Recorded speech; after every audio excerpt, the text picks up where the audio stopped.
Hello students, एक बार फिर से आप सबों का स्वागत है हमारे चैनल में। मैं हूं आदित्य कुमार झा, आप सबों के साथ। और आज पुनः मैं आप सबों के साथ क्वाड्रेटिक इक्वेशन को लेकर के, इसके पिछले वीडियो में भी हमने बताया था, तो आज हम लोग डिस्कस करेंगे nature of the roots. Quadratic equation का जो रूट होता है तो वो कैसा होगा, उसका नेचर क्या होगा, इस पर हम लोग आज डिस्कस करेंगे।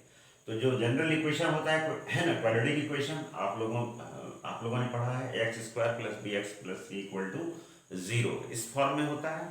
तो ये क्वाड्रेटिक इक्वेशन हमारा है। तो आपको पता है इसके क्वाड्रेटिक इक्वेशन के दो रूट होते हैं, एक हम अल्फा से दूसरा बीटा से इंडिकेट करते हैं, ठीक है ना। एक में प्लस साइन है, minus B plus root under B square minus four A C और डिवाइडेड बाई टू है।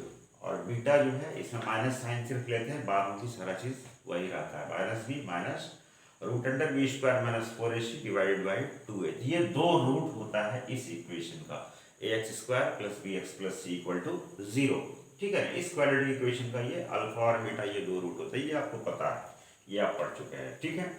ये जो है B square minus four A सी, इसको हम लोग बोलते हैं डिस्क्रिमिनेंट। क्या बोलते हैं? B square minus four A सी को भी बोलते हैं डिस्क्रिमिनेंट, शॉर्ट में सिर्फ डी भी लिखते हैं, ठीक है। तो नेचर ऑफ रूट जो है डिपेंड करता है डिस्क्रिमिनेंट के वैल्यू पर, कि डिस्क्रिमिनेंट का यानी डी का वैल्यू क्या आ रहा है, ठीक है। हमने लिखा भी है कि if D is greater than zero, आपने इसको कैलकुलेट किया, बी स्क्वायर कोई भी इक्वेशन दिया हुआ है तो आप डी निकाल सकते हैं, डिस्क्रिमिनेंट निकाल सकते हैं। कैसे निकालेंगे? तो B square minus four A सी, इसमें सिर्फ वैल्यू हम पुट अप कर देंगे, ठीक है। तो यदि इसका value B square minus four A C का वैल्यू यदि कितना आ जाए, ग्रेटर देन जीरो, मतलब जीरो से ज्यादा, कुछ भी पॉजिटिव वन टू थ्री कुछ भी आ जाए, ठीक है ना। यदि जीरो से ज्यादा आ जाए तो हम लोग इस कंक्लूजन पर पहुंचेंगे कि roots are real and unequal. यदि ये ज्यादा है, यदि डी का वैल्यू जीरो से ज्यादा है तो रूट कैसा होगा? रियल रूट होगा और अनइक्वल होगा। रियल मतलब वास्तविक होगा, अनइक्वल असमान होगा, यानी अलग अलग, डिस्टिंक्ट, डिफरेंट, ठीक है ना। दो रूट होगा, दोनों अलग अलग रूट होगा। कब? यदि डी का वैल्यू जीरो से ज्यादा हो जाए, ठीक है। दूसरा कंडीशन हमने मेंशन किया है कि if D is equal to zero, ऐसा भी पॉसिबल है कि हमने डी को कैलकुलेट किया, B square minus four A सी को कैलकुलेट किया और वैल्यू आ गया जीरो। तो यदि ऐसा आ जाए कि डी का वैल्यू आ जाए जीरो, तो इसका नेचर ऑफ रूट क्या होगा? Roots are real. जीरो आ जाए तो समझ लीजिए कि रूट जो है वो रियल है एंड इक्वल और बराबर है, यानी जो दो वैल्यू अल्फा और बीटा होता है दोनों का वैल्यू आपको बराबर मिलेगा, ठीक है। इसलिए हम बता रहे हैं यही वाला चीज है डी, यही वाला चीज है डी। तो यदि ये जीरो आ गया तो इसमें जीरो जोड़ने से कोई फर्क पड़ेगा नहीं, तो रिजल्ट होगा माइनस बी बाई टू है। और यदि इसमें जीरो डालेंगे तो जीरो घटाने से भी कोई फर्क नहीं पड़ता है, रिजल्ट यही होगा माइनस बी बाई टू है। इसलिए हम कह रहे हैं कि यदि डी का वैल्यू जीरो आ गया तो रूट्स विल बी इक्वल, ठीक है। पहला तो रियल होगा यानी वास्तविक होगा, इक्वल यानी बराबर होगा, क्लियर। तीसरा कंडीशन हो सकता है कि D is less than zero. संभव है कि इसका यदि हम वैल्यू कैलकुलेट करें तो माइनस में आ जाए, माइनस में आ गया मतलब जीरो से कम है, ठीक है। यदि वैल्यू डी का वैल्यू यदि माइनस में आ गया मतलब हो गया लेस देन जीरो। और यदि ये लेस देन जीरो होगा, आपको पता है यदि ये निगेटिव होगा तो निगेटिव का स्क्वायर रूट आप निकाल सकेंगे? नहीं निकाल पाएंगे, उसको हम इमेजिनरी क्वांटिटी में काउंट कर लेते हैं, यानी इमेजिनरी रूट होगा, काल्पनिक रूट होगा, ठीक है। तो हमने लिखा है नो रियल रूट्स। यदि डी का वैल्यू जीरो से कम आ गया इसका मतलब उसका रूट रियल होगा ही नहीं, ठीक है। तो आइए कुछ एग्जांपल्स हम लोग देखते हैं, ठीक है ना। कुछ एग्जांपल्स से और हम लोग समझते हैं, आइए।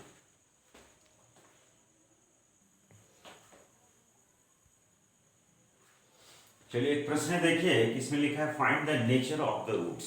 तो नेचर ऑफ द रूट्स इसका पता लगाना है। इक्वेशन दिया हुआ है हमारे पास कि two x square minus eight x plus five equal to zero. तो हम क्या करेंगे, यदि हमको नेचर ऑफ रूट्स का पता करना है तो हम निकालेंगे डी। डी क्या होता है आपको पता है, B square minus four A C, ठीक है। तो इसको जो इक्वेशन है A X square plus B x plus C, उससे भी आप कंपेयर कीजिएगा ठीक है ना। तो b का वैल्यू ये वाला आ जाएगा, b का वैल्यू है -8, तो -8 का स्क्वायर कर लीजिए 4। a होता है x स्क्वायर का कॉफिशिएंट जो है 2, और c होता है ये कांस्टेंट टर्म जो है 5। ठीक है, इसको कैलकुलेट कीजिए। तो -8 का स्क्वायर कितना हो जाएगा, 64 हो जाएगा। नहीं, 8 का स्क्वायर भी 64, -8 का भी स्क्वायर 64। इसको कीजिए, 4 दूनी 8 और 8 पंचे 40। तो 64 में से 40 को माइनस कीजिएगा तो आ जाएगा 24।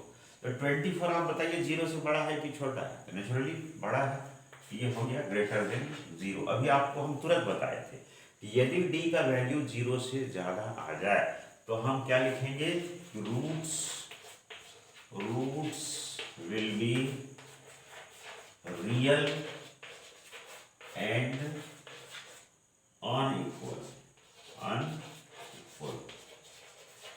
क्लियर, हमसे इतना ही पूछा जा रहा है रूट कैसा होगा। हम देख लिए कि डिस्क्रिमिनेंट जो है 0 से ज़्यादा है, तो हमारा कंक्लूजन हुआ कि रूट जो होगा वो रियल होगा और अनइक्वल होगा, यानी कि वास्तविक होगा और असमान होगा। आइए एक दूसरा उदाहरण देखते हैं। तो चलिए देखिए, एक सवाल है कि for what value of p are the roots of the equation for x square plus p x plus 3 equal to 0, है ना, रियल एंड इक्वल। क्वेश्चन को समझ लिया कि इक्वेशन दिया हुआ है for x square plus p x plus 3 equal to 0। पूछा जा रहा है कि for what value of p के किस वैल्यू के लिए, यहाँ पर है ना पी एक्स, तो p का कौन सा मान हम डालें कि जो है रूट्स हमारा रियल हो और इक्वल हो। ठीक है, यानी p के किस मान के लिए जो रूट्स होगा वो रियल होगा और इक्वल होगा, यही आपको पता करना। अभी आपको जस्ट पहले हम बताए थे कि equal, real and equal roots के लिए क्या कंडीशन होता है d इक्वल टू 0। तो हम लिखेंगे, क्या लिखेंगे, for real and equal, for real and equal roots, ये लिखना पड़ेगा। क्या होता है, d इक्वल टू 0 होता है। तो d मतलब क्या हो गया, b square minus 4ac। d का मतलब हो गया b square minus 4ac equal to होता है 0। अब सिर्फ वैल्यू पुट अप कीजिए। तो b का यहाँ वैल्यू कितना है, देखिए p है, तो b के बदले में आ गया बी स्क्वायर माइनस 4, a के जगह पर है 4 कीजिए, और c के जगह पे है 3, तो इसको 3 से मल्टीप्लाई कीजिए, इक्वल टू ये 0 हो गया। क्या हो जाएगा, ये हो गया पी स्क्वायर माइनस 4 चौके 16, दिया हो गया 48, 48 इक्वल टू 0 हो गया। तो p का वैल्यू क्या हो जाएगा, पी स्क्वायर इक्वल टू हो गया, इसको इधर कर दीजिए, ये -48 इधर आकर से हो जाएगा +48 हो जाएगा। तो देयरफॉर p इक्वल टू क्या हो जाएगा, रूट अंडर 48। ठीक है, रूट अंडर 48। अच्छा ये देखिए 48 को ऐसा हम लिख सकते हैं 16 × 3, 16 और 3 से गुना करेंगे तो 48 हो जाएगा। ऐसा इसलिए कि 16 का स्क्वायर रूट हमको पता है कितना होता है, 16 होता है।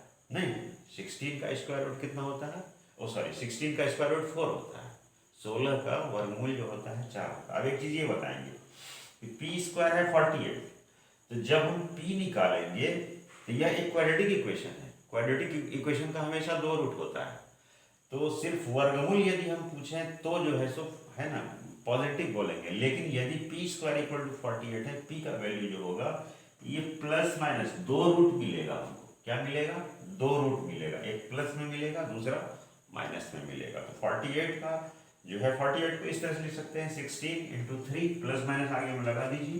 ठीक है, तो 16 का स्क्वायर रूट होता है 4 और 3 का स्क्वायर रूट तो √3 रहने दीजिए, प्लस माइनस लगा दीजिए।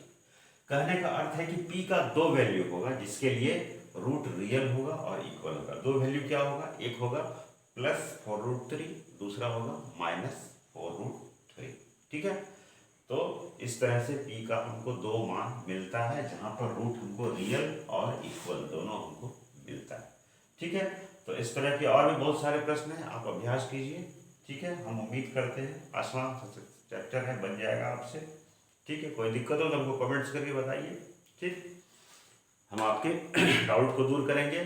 फिर मिलते हैं नेक्स्ट वीडियो में। Okay, bye.